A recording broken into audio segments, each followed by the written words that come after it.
Hi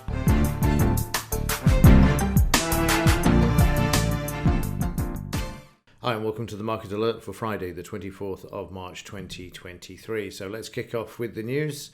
Markets to Yellen, why don't you just off? Banking system is sound, and obviously the strike through this indicates that it's the complete polar opposite. This woman is something else, honestly. After sparking rout, Yellen changes key part of prepared testimony, says prepared for additional deposit actions. As the market tanked yesterday evening, she came out and said that she changed her mind to recover all depositors. It says the strong actions we have taken ensure that American deposits are safe. Certainly would be prepared to take additional actions if warranted. Honestly, I'm not going to say any more on this because I've talked about this all week. 1 minute she's going to secure deposits for all banks, then she's not, then she is, then she's not, and now she is. And it's only once the markets start moving lower and more of the smaller regional banks come out and say that they've got funding problems, she then comes out and says she will. So I don't know, maybe she's got the onset or something. US stocks mostly finished higher in choppy trade as markets digested recent central bank announcements and amid dovish market repricing of Fed rate expectations. Markets chop as traders digest banking woes. You see, they're returning. It's not over, not by a long shot. And gold soars above $2,000 yesterday. Fears is the key medium short-term driver for gold. However, overnight they've slammed the price back down, and they're going to do that as much as they can. They don't want people to see gold going up because it makes them look grossly incompetent, of which they are. Market watch amid banking collapse. White House says we see strong economy. There's another one like this which I'm going to show you in a minute, pertinent to our shores. Are they willfully ignorant or just flat out lying? Well, both. They could be both, but I would hazard a guess at the latter, since when have governments actually told the truth? Any government. And yesterday, Bank of England raises interest rate, but no longer expects recession this year. You know about lies? There you go. There's some more of it. You really can't make this stuff up over the last few weeks, can you? It's incredible. Economic news for today. It's flash news today across the board. It'll be enough to actually move the markets to the upside. That's what they'll be looking to do. There's no point in going through all of these, but you can see it all there. Kicking off at 7 a.m. with UK retail sales. Okay, let's get on and have a look at the markets for yesterday, see what they did and where they're likely to go today. And kicking off with the Dow, we can see we've got demand in this market at 62%, indicated by the green volume bar there. So there's a bit of support coming into the market. What I would do here is just go from this high to this low. These are the upside targets. Pay attention to the one at 62 because it's got the 20 bar moving average there should it be taken out. Also the 5 at the 38 as well. But it's Friday. They like to move the markets up on a Friday if possible. They'll use the flash news, any good news with regards to that, in order to do so as well. Unless the only reason the market won't go up is if there is another regional bank that comes out that says it needs funding. That's the only thing that would move the markets to the downside. But otherwise, it's Friday. They like the markets to be moved up. Like you can see here, one comment from Yellen, and the markets rally back. And let's just have a look at how big that rally was as well. So from there up to that high, 369 points on Yellen, changing her mind once more and moving the market to the upside. So you can see the impact there. Saying that though, it didn't rally all the way back to the day's high or the session's high. So yeah, who knows? But overnight the market stuck at the DP and the 50 EMA, and if it does move lower, expect to find some support at the sort of overnight low first before attempting to move higher. But yesterday afternoon, you can see we in the electronic market prices down and then moving up with the main session there, moving up quite strongly as well. Let's just have a look, see how much they moved up. 486, so 500 point move there for the Dow. And in the German DAX, not such a big move to the downside at all, looking fairly strong, all things considered. 2 days of supply, though. There is some selling around at this 20-bar moving average, as can be seen here. However, the market up on the overnight, so just above the 5-bar moving average there, needs to get above the 50 EMA and then the 20-bar there. And if you draw in a set of fibs on a small scale for this swing, you will see that again that the 78 and 89 tie in with the 20-bar moving average area there.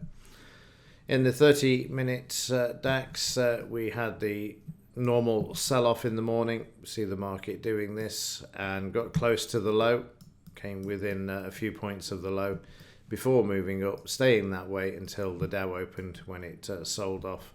And then overnight the market sideways above the DP, which indicates bullishness at the time of recording. The market could move to the upside, but it's got to take out the 50 EMA in this time frame. In the 5-minute, you can see the overnight reaction there. The market moving up 100 points. Some big moves overnight at the moment in the German DAX, which is uncharacteristic. So a lot of volatility still around. You see this yesterday. It was choppy in the first part of the session, eventually moving off the DP there, then running out of steam and then making its way back down. As I say, if we just have a look at this, it came very close to the low. We had a retracement and then it just made its way back all the way through the morning session there until the mid-morning. We then see the market move lower after the Dow opens. And of course, in between all of this, we'd had the Bank of England rate increase as well, which is over here. You can see it, basically a damp squib. It didn't even register on the DAX.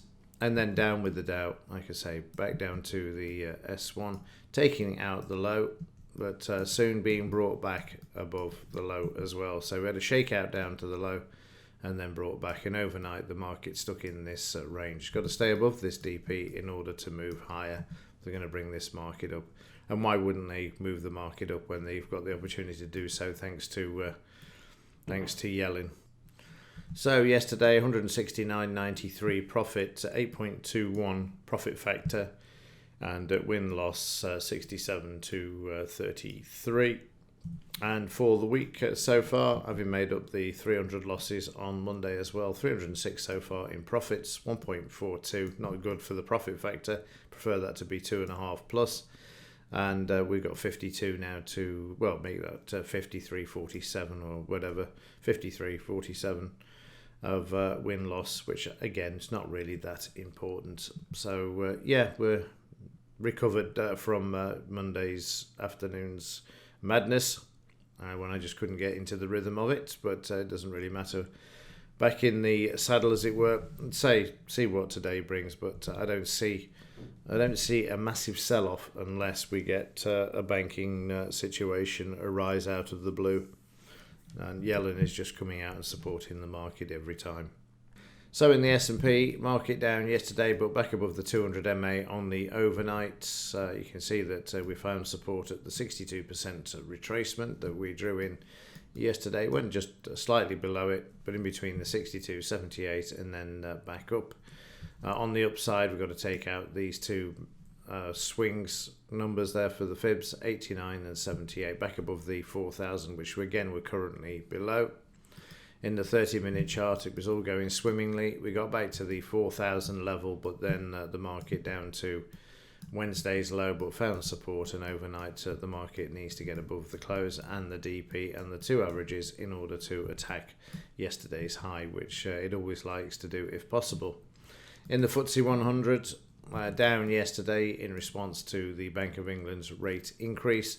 However, the market's trying to get back above the 200 MA overnight, and if we draw some fibs between there and project back, you will see that the 5-bar moving average ties in with, I'll just do that for you, ties in with the 50% retracement there. And in the currencies, GBP, JPY showing demand for yesterday, sitting at the 78% retracement. The market's had a look through this on the Asian market, but has bounced back so far.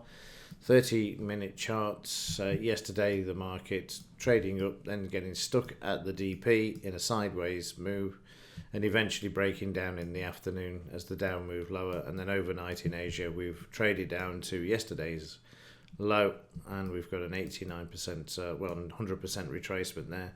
In order to move higher, we will need to take out the high, the R1 DP close, and the averages and the BRNs in between in order to get anywhere near the high of yesterday. In the pound, market was up, then it was down sideways at the moment because the dollar weakness is being supported. And in the 30-minute chart, there's your reaction to Bailey's 0.25% increase, and we see there down and then just making its way down till the news, and then making its way back up, and then coming back down in the afternoon when the Dow started to sell off. And in the dollar, you see the market testing yesterday sideways overnight following the weakness on Wednesday. Test on Thursday, sideways to higher there at the moment. So let's see what impact this is having on the metals overnight. So starting off with silver, continuing to move to the upside there. A bit of supply coming in. We are overbought as well, so expecting a bit of a reversal off this through the 62, but nowhere near the 23.50 or the 24 just yet. 30-minute chart, very choppy yesterday for silver. Sideways in the morning. Rate increase in the UK, up on US news, down with the US markets to the close, and then overnight sideways. But currently trying to get back above the DP there. And gold back above 2,000 yesterday, but because you can see we went right to it and they've sold into it, and they're going to bring this back as much as they can because, as I said in the intro, if gold is going up too strongly, it indicates a failure by the government, and so they'll keep trying to sell into this at every opportunity they can. Not only that, central banks have been buying gold like it's gone out of fashion for the last few years. Well, actually since 2008, but more so in the last couple of years, knowing full well that they need that sort of protection. So if they can force the price down, they can buy it cheaper. By forcing the paper market lower, it moves the spot price lower. So there you go. Yesterday, you see the reaction in the 30-minute chart. Gold moving up strongly, but you can see how they soon came in and sold into this. And then the market sideways, and now they're testing the DP. And if they break this, then we'll probably go back down to yesterday's low, as long as they can bring the dollar up, of course. What we need is a convincing move through the 2,000 area, and then we would be on our way. Let's just have a look at the gold price on a monthly basis, and there you can see that the all-time high is $2,074. That's where the market wants to get to. We got close to it last time here. That's back in March of 2022. But at the moment, we're about 89% retracement, aren't we? Yeah. So we need to take out that 2020 in order to move higher. But I suspect, as I say, if we go back to the daily chart, they're likely to move this down as best they can by selling huge quantities of futures contracts into the market in order to do so. And finally, in the gold-silver ratio, sideways to higher at the moment, having made its way back over the last couple of weeks from 91 to 86 there. Okay, that's it for this one. Clocks go forward this weekend, so the US is back to normal next week at 2:30. So have a great weekend. Let's see what the market does today, see if it can manage to move to the upside. And as ever, thanks for watching. See you in the next one.